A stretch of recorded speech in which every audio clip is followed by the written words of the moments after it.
समस्त दर्शकों को मेरा नमन वंदन है। आज हमारे बीच में माननीय व्यास मुनि ब्रह्मचारी जी महाराज हैं, जो कि आपको हंस भगवान अर्थात हंस तीर्थ क्षेत्र हंस धाम के विषय में आज बताएंगे। जी महाराज जी। जय श्री राम। सबसे पहले दीपेश त्रिपाठी जी, आपका इस पौराणिक हंस तीर्थ क्षेत्र को लेकर जो प्रकल्प चल रहा है और धर्मार्थ कार्यों के निमित्त आप वीडियो के माध्यम से जन जागृति का जो कार्यक्रम कर रहे हैं, इसके लिए हम समस्त हंस भगवान के श्रद्धालुओं की ओर से आपको बहुत ही साधुवाद ज्ञापित करते हैं। सनातन मान बिंदुओं के संरक्षण संवर्धन हेतु आपका जो प्रयास है और भी अच्छी तरीके से चले, ऐसा ही हमारी भावना है। धन्यवाद। त्रिवेणी माधवम सोमम भरद्वाजम च वार्षिकीम वंदे अक्षयवटम शेषम प्रयागम तीर्थनायकम। यह तीर्थराज प्रयागराज है। भगवती गंगा पीछे विराजमान है। त्रिवेणी संगम का ये तट है, पावन धरा धाम है और ब्रह्म प्रयाग क्षेत्र में आप यहाँ प्रतिष्ठित हैं, जिसे प्रतिष्ठानपुर झूसी के नाम से जाना गया है। यहीं पर भगवान विष्णु के 24 अवतारों में एक श्री हंस भगवान हैं। उनकी जन्मभूमि है पौराणिक हंस तीर्थ क्षेत्र, जिनके संरक्षण संवर्धन हेतु अभियान यहाँ चल रहा है। तो आपने जैसे कि अभी प्रश्न किया कि हंस भगवान और हंस तीर्थ के बारे में, जी। तो निवेदन हमारा यह है कि जो तीर्थराज प्रयाग है, यह तीर्थों का राजा है। यहाँ समस्त तीर्थ निवास करते हैं। उसमें एक बहुत ही महत्वपूर्ण तीर्थ है, भगवान की जो जन्मभूमि के रूप में व्याप्त है, हंस तीर्थ क्षेत्र। अगर इनके प्राचीन पक्ष पर ध्यान दें हम, तो यहाँ भगवान का अवतरण कैसे हुआ, किस कारण से हुआ, इसे जानने से पूर्व तीर्थराज प्रयाग के महात्म्य पर भी प्रकाश पड़ता है। महाराज जी, थोड़ा संक्षिप्त विवरण हमारे दर्शकों को प्रयाग के बारे में दीजिए। उसके तदुपरांत भगवान हंस के बारे में, कौन है और उनका अवतार क्यों हुआ और कहाँ लिए अवतार, इस विषय पे थोड़ा सा गहन प्रकाश डालिए, क्योंकि भगवान हंस के विषय हमारे दर्शक बहुत दिन से पूछ रहे थे। जब भी हंस भगवान का नाम आए और तीर्थराज प्रयाग का नाम आए, तो प्रयाग के महात्मा का वर्णन करना ही पड़ता है, आवश्यक ही है। जी। तो हमने निवेदन किया कि यह जो तीर्थराज प्रयाग है, तीर्थों का राजा है, सृष्टि की आदि नगरी है। जैसे काशी महादेव की नगरी है, अयोध्या श्री राम की नगरी है, जी। मथुरा वृंदावन भगवान कृष्ण की नगरी मानी गई है, वैसे ही भगवान विष्णु का, नारायण स्वरूप का यह प्रधान स्थान तीर्थराज प्रयाग है। त्रिवेणी संगम की तुलना पद्म पुराण में क्षीर सागर से की गई है और इस क्षीर सागर में भगवान नारायण चतुर्भुज स्वरूप में विराजमान रहते हैं। वही वेणी माधव का मूल स्थान माना गया। तो भगवान नारायण सृष्टि का जब उद्गम करते हैं, तो यहाँ 12 स्वरूप में प्रतिष्ठित होकर के इस पूरी धराधाम को प्रोटेक्ट करते हैं, सुरक्षित करते हैं। खास करके जो अक्षय क्षेत्र माने गए हैं, जो अक्षय वट वृक्ष है यहाँ, वो भगवान विष्णु का ही स्वरूप माना गया है, नारायण का ही स्वरूप माना गया है। सृष्टि का जब लय होता है, तो स्वयं भगवान महादेव शिव अपने शूल पर काशी की नगरी को धारण करके उसी अक्षय वट वृक्ष के मूल में निवास करते हुए नृत्य करते हैं और काशी को सुरक्षित करते हैं। साथ में प्लयंकारी नृत्य के माध्यम से प्रलयकाली लहरें चारों तरफ व्याप्त हो जाती हैं और सृष्टि का एक बार नाश होने के बाद फिर उद्गम का जब बारी आती है, तो इसी अक्षय वट वृक्ष के पत्र पर भगवान विष्णु अपने बाल स्वरूप में, बाल मुकुंद स्वरूप में वट वृक्ष के पत्ते पर लेटे हुए पैर के अंगूठे को चूसते हुए विद्यमान दिखाई पड़ते हैं, जैसा मार्कंडेय जी ने दृश्य भी देखा था। अच्छा। और फिर नारायण के जब हृदय में सृष्टि के सृजन की भावना जागृत होती है, तो वह अपने चतुर्भुज स्वरूप को धारण करते हैं। शशंख चक्रम सक्रीट कुंडलम सपीत वस्त्रम सरसीरुभीक्षणम सहार वक्षस्थल कौस्तुभश्रियम नमामि विष्णुम शिरसा चतुर्भुजम। तो भगवान नारायण अपने चतुर्भुज स्वरूप में आते हैं। वट वृक्ष का जो पत्ता होता है शेष का स्वरूप धारण करता है और उनके नाभि से पद्म कमल निकलते हैं, जिसपे ब्रह्मा जी विराजमान रहते हैं। फिर उनके हृदय में यह भाव होता है कि भाई सृष्टि का सृजन हमें किया जाए। वो साधना करते हैं, तप करते हैं, तप के प्रभाव से भगवान नारायण के आशीर्वाद से उनको ज्ञान विज्ञान प्राप्त होता है सृष्टि के सृजन की। तो भाई सृष्टि कैसे की जाए, वह प्रक्रिया वो चालू करते हैं और प्रथम यज्ञ करते हैं, प्रकृष्ट यज्ञ करते हैं, विशिष्ट यज्ञ करते हैं। इसलिए इस पावन धरा धाम का नाम प्रयाग पड़ा। और इस तरीके से वो 3 वेदियों का निर्माण करते हैं, 3 अग्नियों की स्थापना करते हैं, जो गार्हपत्याग्नि यानी अंतर्वेदीय, जो जी। रुद्रप्रयाग क्षेत्र संभवतः आपको सामने स्क्रीन से दिख रहा होगा। जी, जी, जी। गंगा जी के उस तरफ का जो क्षेत्र है, गंगा यमुना के मध्य का भाग जो जी। क्षेत्र है, रुद्रप्रयाग क्षेत्र पद्म पुराण में बताया गया है। जी। तो उस रुद्रप्रयाग क्षेत्र में भगवान शिव की प्रधान नगरी वह मानी गई और वहाँ अंतर्वेदीय तीर्थ कहलाया। उसी प्रकार आप जी। अरेल अलर्कपुर जहाँ है, जहाँ प्राय आपके माध्यम से कई सारे वीडियो भी बने, जी। वो भगवान विष्णु के विष्णु प्रयाग क्षेत्र कहलाया। जी। वो अरेल में। हाँ, वह जो है दक्षिणाग्नि के नाम से विख्यात हुई थी। जी। और उसके बाद जहाँ आज वर्तमान में विराजमान हैं हमारे ऋग्वेदीय पूर्वामनाय गोवर्धन मठपुरी शंकराचार्य जी की जो पीठ है, जी। भगवान विष्णु के हंस अवतार की स्थली है, जी। यहाँ भगवान की जो थी वो बाह्य अग्नि कहलाई, ब्रह्मप्रयाग क्षेत्र के रूप में विख्यात हुआ। यहीं ब्रह्मप्रयाग क्षेत्र में ब्रह्मा जी की सभा लगा करती क्या थी। महाराज जी, जो हमारा शिव गंगा आश्रम है जहाँ पे आज हम लोग बैठे हुए हैं, क्या ये ब्रह्मा जी के क्षेत्र ब्रह्मप्रयाग में है? ब्रह्मप्रयाग क्षेत्र का निकट ही स्थल है। अच्छा। है ना, जो ब्रह्मप्रयाग की नगरी थी, जी। ब्रह्मा जी की जो सभा स्थली थी, प्रधान सभा स्थली तो वही है जहाँ पौराणिक हंस तीर्थ स्थल है। जी। वहाँ पर सारे चित्रण भी इसके किए गए जी। थे। तो एन के एन प्रकार कोई दूरी तो है नहीं यहाँ से हंस जी। तीर्थ की, मैक्सिमम 50 मीटर 100 मीटर की दूरी जी। है। तो हंस भगवान की ही स्थली है एक तरह से। जी। तो इस तरीके से इस पावन धरा धाम के बारे में क्या कुछ कितना कहा जाए, तो यहाँ जो ब्रह्मा जी की सभा लगती थी और भगवान हंस का चूँकि प्रसंग है, तो उसके अंतर्गत हम बता दें जी। कि ब्रह्मा जी की सभा में घटना घटित हुई जहाँ उनके नैष्ठिक ब्रह्मचारियों ने सनक सनातन सनंदन एवं सनत कुमार ने परमपिता ब्रह्मा जी से प्रश्न किया जी। जी। कि हे परमपिता ब्रह्मा जी, जी। हमारे जो मन की चित्त वृत्तियाँ हैं, जी। जो हम लोग जैसे चिंतन करते हैं तो जो वृत्तियाँ उत्पन्न होती हैं ना, जी। और जो गुण होते हैं, जी। जो सृष्टि के त्रिगुणात्मक गुण हैं, सतोगुण, रजोगुण और तमोगुण। तमोगुण। तमोगुण के फलस्वरूप आलस्य और प्रमाद का उद्भव होता है। रजोगुण के फलस्वरूप राग और क्रियात्मक शक्ति की उद्भव होता है। सतोगुण के फलस्वरूप ऊर्ध्वगामिता या भगवान पूजन आराधन इत्यादि की भावना जागृत होती है। और त्रिगुणातीत तो वह तत्व हो जाता है जब वो इन सारे तत्वों से हटकर निर्लेप हो जाता है, निष्कामता को प्राप्त करता है।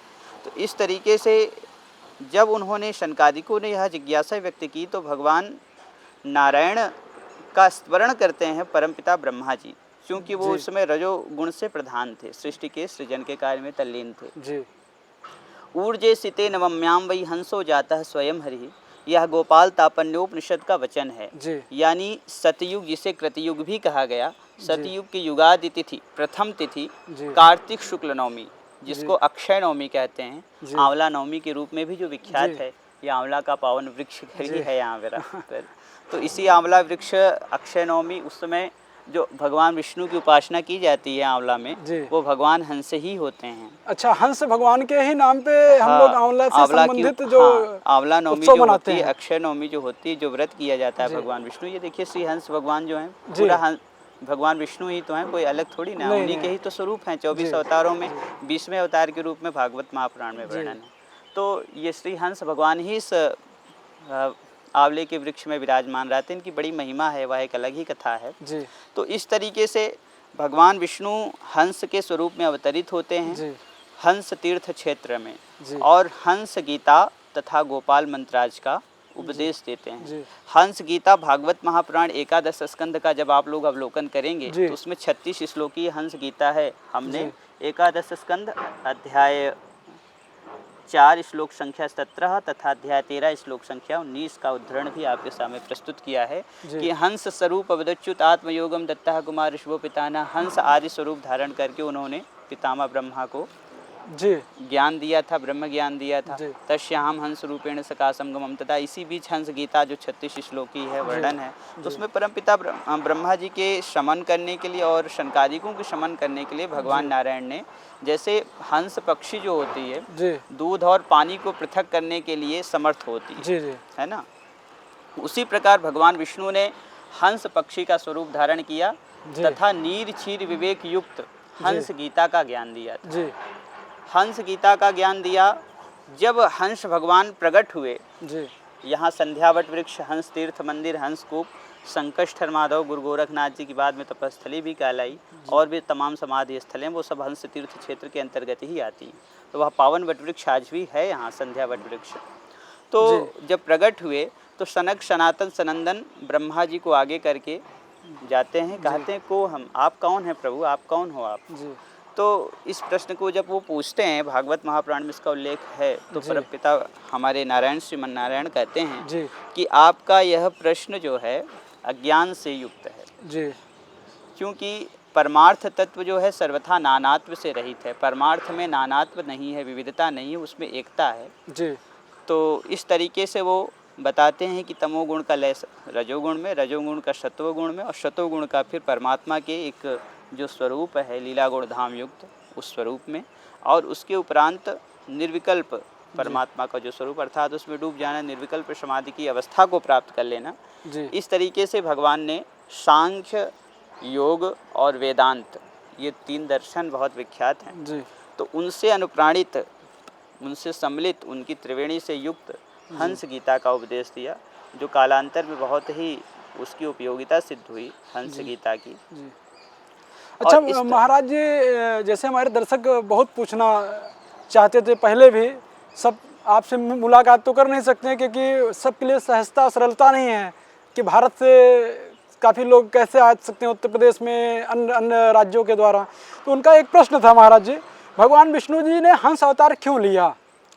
हाँ, तो यही चीज़ तो अभी हमने स्पष्ट किया ना कि हंस भगवान का उपदेश अवतार लेने का प्रधान कारण था कि शनकादिक ब्रह्मचारियों जी और ब्रह्मा जी की जो समस्या थी, जो उनको संशय था, उस संशय का उच्छेदन करना, उस ब्रह्म ज्ञान को देना, यह प्रधान इनका अवतार। जैसे भगवान विष्णु के बहुत सारे अवतार हुए हैं, राम कृष्ण अवतार तो प्रधान अवतार के रूप में रहे हैं, उसमें उन्होंने बहुत सारी लीलाएं की, कई जगह विचरण किए, मानव शरीर धारण करके कई वर्षों तक रहे।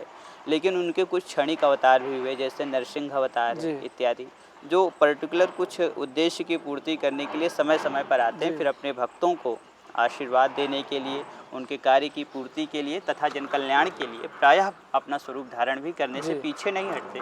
वैसे ही भगवान नारायण के जो सूर्यहंस भगवान हैं, जिन्होंने शनकादिक ब्रह्मचारियों के संशय के निवारण हेतु यह हंस स्वरूप अपना धारण किया था और इनका निवारण किया, और इन्हीं के उसी तभी से जो कार्तिक शुक्ल नवमी है, अक्षय नवमी है, वह विख्यात हुआ, और इन्हीं से ब्रह्मचारियों की एक अच्छी परंपरा भी चलती है। जैसे कि शनकादिक ब्रह्मचारियों से वही ज्ञान फिर नारद जी को प्राप्त होता है जी। सिर्फ नारद ही नहीं, और लोगों को भी प्राप्त होता है। नारद जी से बहुत सारे लोगों को प्राप्त हुआ, उसमें एक निम्बार्क संप्रदाय भी, आपका हंस संप्रदाय शनकादिक संप्रदाय ही माना गया है जी। उनकी भी परंपरा चली। यहाँ पर एक बहुत अच्छे प्रतिष्ठित संत हैं, यही प्रतिष्ठानपुर झूसी में उनका आश्रम है, श्री प्रभुदत्त ब्रह्मचारी जी ब्रह्मलीन हो गए। वो भी नारद जी से ही दीक्षित थे, इसी पावन संध्यावट वृक्ष के नीचे बहुत वर्षों तक तपस्या की है। वो आपके पीछे संध्यावट दिख रहा है जी जी। तो इसी संध्यावट वृक्ष के नीचे उन्होंने सिद्धियां अर्जित किए थे।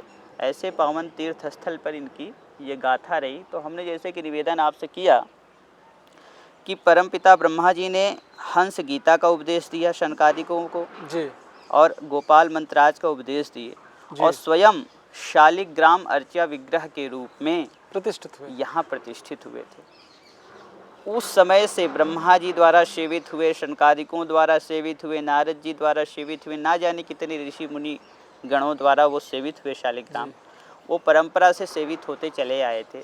फिर उसकी क्या प्राचीन गाथा रही, उस तीर्थ स्थल की क्या गाथा रही, वो तो बहुत ही विस्तृत है, लेकिन संक्षेप में कह दें कि उस पावन हंस तीर्थ क्षेत्र जो हमारे जनपद प्रयागराज की पंचकोशीय द्वादश माधव एवं बहिर्वेदीय परिक्रमा स्थल, भगवान विष्णु के 24 अवतारों में एक श्री हंस भगवान की जन्मभूमि, पौराणिक हंस तीर्थ क्षेत्र, जिसके अंतर्गत हंस तीर्थ मंदिर, हंस कूप, संध्यावट वृक्ष तीर्थ, श्री संकष्टहर माधव, गुरु गोरखनाथ जी की तपस्थली, बहुत सारी समाधि स्थलें आदि, जो प्रतिष्ठानपुर झूसी है, गंगा जी का तट, कुंभ मेला क्षेत्र, इस पर निरंतर अराजक तत्वों का अतिक्रमण होता गया रहा है। तीर्थ स्थल ध्वस्त हो रहे हैं, तो उसे संरक्षित करते हुए उसके पौराणिक महात्म्य के अनुरूप दर्शन पूजन परिक्रमा का समुचित प्रबंधन हो। जी इस अभियान में भी हम इन्हीं भगवान की ही प्रेरणा से जुड़े हुए हैं, जी गुरु गोविंद और ग्रंथ की आशीर्वाद से। जी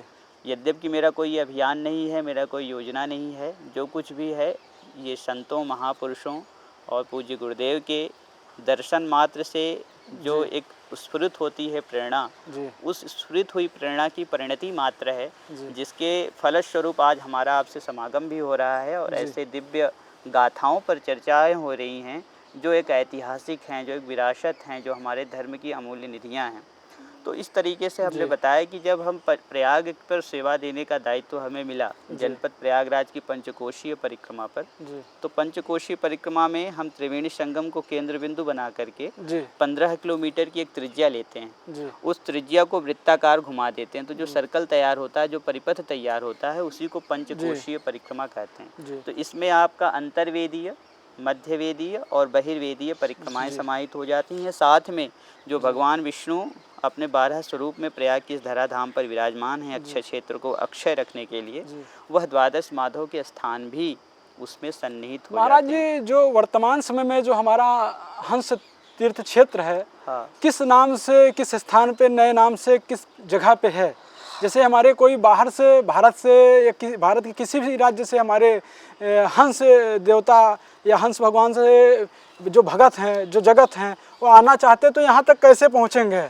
देखिए आजकल तो बहुत ही डिजिटल जीवन है, तो आप गूगल मैप पर गूगल मैप लोकेशन डाल सकते हैं, हंस तीर्थ टेम्पल, हंस कूप, संध्या वट एंड संकट हरमाधव। संभवतः आपको स्क्रीन पर दिख रहा होगा, नहीं तो आप स्क्रीन पर दिखा दीजिएगा। जी जी गूगल मैप को ट्रैक करिए, ऑनलाइन वहाँ से बैठे देख सकते हैं पोजीशन कहाँ पर है। वर्तमान समय की स्थिति है कि एक गुरु गोविंद ग्रंथ से ये विरुद्ध कार्य महाराज रहता है। जी, जैसे हंस तीर्थ टेम्पल अगर डालेंगे हाँ। तो वर्तमान में इस जगह का नाम क्या है जो स्थित है? हंस तीर्थ टेम्पल जो है वो किस स्थान पे स्थित है इस समय? हंस तीर्थ क्षेत्र झूसी, गंगा तट, प्रयागराज डाल देंगे, उस जी। पर खुल जाता है। लेकिन बता दें कि इस पर एक समय अराजक तत्व हैं जो सनातन मान बिंदुओं के विरुद्ध हैं। जी जी मनमुखी उनकी प्रतिभा है, एक फिलॉसफी के रूप में अपने आप को स्थापित किए हुए हैं, सत्यम क्रिया योग संस्थान। जी उनके यहाँ परंपरा प्राप्त गौ, वेद, विप्र, संत, भगवत विग्रह, धार्मिक ग्रंथ का अभाव है। जी मातृशक्तियों को रखते हैं जी जी और वैदिक विधि निषेध इत्यादि का शास्त्र का अनुगमन नहीं करते हैं। जी क्रिया योग के नाम पर बहरूपियागिरी कर रहे हैं, जो जी। कहना स्पष्ट है। तो किसी भी श्रद्धालु उपासक को वो दर्शन करने से नहीं देते हैं। तो जी उसको लेकर के यह अभियान चल रहा है, आपके सामने जो दिख रहा है, जी जी उसके बारे में आगे वर्णन भी करेंगे। जी जी लेकिन जैसा कि अभी आपने पौराणिक पक्ष की चर्चा की थी, जी तो उस पौराणिकता के परिप्रेक्ष्य में हम यह जरूर केंद्रित करेंगे कि इस पंचकोशी परिक्रमा की सेवा के दौरान तीर्थराज प्रयाग में बहुत सारे तीर्थ हमें प्राप्त हुए। तो महाराज जी, जैसे हम बात करेंगे हंस तीर्थ क्षेत्र के जो अंदर का जो दृश्य है, हाँ। वो आप थोड़ा सा वर्णन करें कि अंदर क्या क्या है, क्या इसका लाभ है और क्या उससे उपासक और भक्तों को क्या लाभ मिल सकता है? वही सारी चीज़ें तो बता रहे हैं प्रभु कि समस्त तीर्थों पर भी आप थोड़ा ध्यान डालिएगा, कभी समय निकले आपको जी। तो एक एक तीर्थों का महात्म्य वर्णन करेंगे पूरे पंचकोशी परिक्रमा पे। नहीं, तो अभी फिलहाल अभी जो उसमें अंदर जो कूप है, मैंने सुना है। बता रहे हैं, तो उसी में जो भगवान विष्णु का हंस अवतार की जन्मभूमि हंस तीर्थ स्थल हमें प्राप्त हुआ। ये अद्वितीय अनन्यता से युक्त था। क्यों युक्त था? क्योंकि इसका जो आर्किटेक्चर वर्तमान में है, पुरातात्विक जो इसका दृष्टिकोण है हंस तीर्थ मंदिर का और संध्या वट वृक्ष का। अब जैसे हंस तीर्थ मंदिर का हम अगर वर्णन करें तो उसके पहले संध्या वट का महात्म्य जानना जरूरी हो जाता जी है। जी तो हंस तीर्थ मंदिर, हंस कूप, संध्या वट वृक्ष और संकष्ट हरमाधव गोरखनाथ की तपस्थली कैसे हमने कहा? तो सबसे पहले यह हंस भगवान की जन्मस्थली है, कैसे हम कह सकते हैं? जी तो इसके संदर्भ में महर्षि कृष्णद्वैपायन वेद व्यास जी भागवत महापुराण में हंसावतार की कथा हो गई, वही स्थान है। इसके संदर्भ में उन्होंने भू राजस्व की दृष्टिकोण से जी मत्स्य पुराण अध्याय 106 श्लोक संख्या 32, कूर्म पुराण 35, 23, 24 जी इसमें लिखा है